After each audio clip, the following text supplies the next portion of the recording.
atong City Fire Marshal. Sir, atong nasaran na isunog dito sa Villa Consuelo. Kumusta lang ko, sir? Kumusta inyong investigasyon? Yes sir, initial investigations are based sa statement ni Clint Lomaso. Nag-charge ang cellphone sa ilahang second floor sa balay, and then pagbalik niya na nana siya nakita niya kalayo. So dito initially nagsugod ang sunog. By the way, sir, kisita kaya nga panimulay?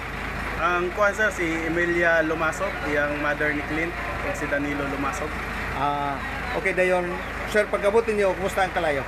So pag-abot namo sir is initially wala din siya nakakatag tungkol sa support sa atong mga silingan nga nagkinabanga magkuan magbubo sa kalayo prior sa atong arrival. Dayon, sir, kumusta ang mga sunog? Unsay na damage? Ang na-damage na to sir, ang second floor nila ang majority sa portion sa balay. And then i-reach siya og mga 40,000 initially 40,000 pesos ang iyang damage. Di gid totally nga nasunog siya. Dili man po totally nasunog. So bali majority portion sa second floor ang So pasalamat na po ta sir kay napalong dagan ubay-ubay ra ba ang mga silingan? Yes sir, pasalamat po ta sa community sir nga grabe ang support nila sa sa emergency nato para initially na sila action ba na nabuhat para dili jud mo katag ang kalayo. Sir, unsa oras gito ang sunog?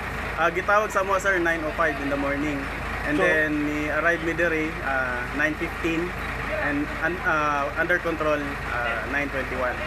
So pag-abot ninyo, video dako pa sunog, dako pa kalayo. Dili na kayo dako sir pero napagyapoy kalayo. Ninghinay siya tungod pud sa mga tabang sa mga tao, yes, mga silingan. Kung wala jud to na tabangan sir, possible mo spread jud to sa laing mga balay. Okay. Sir, unsay imuhang pahimangno sa mga katawhan sir labi na nga mo nagsingabot ang Disyembre?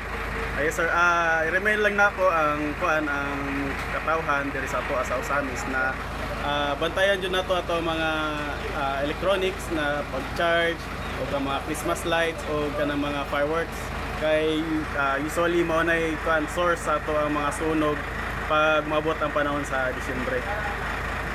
Sir, salamat ka sir. Yes sir, thank you sir. Thank you kay sir.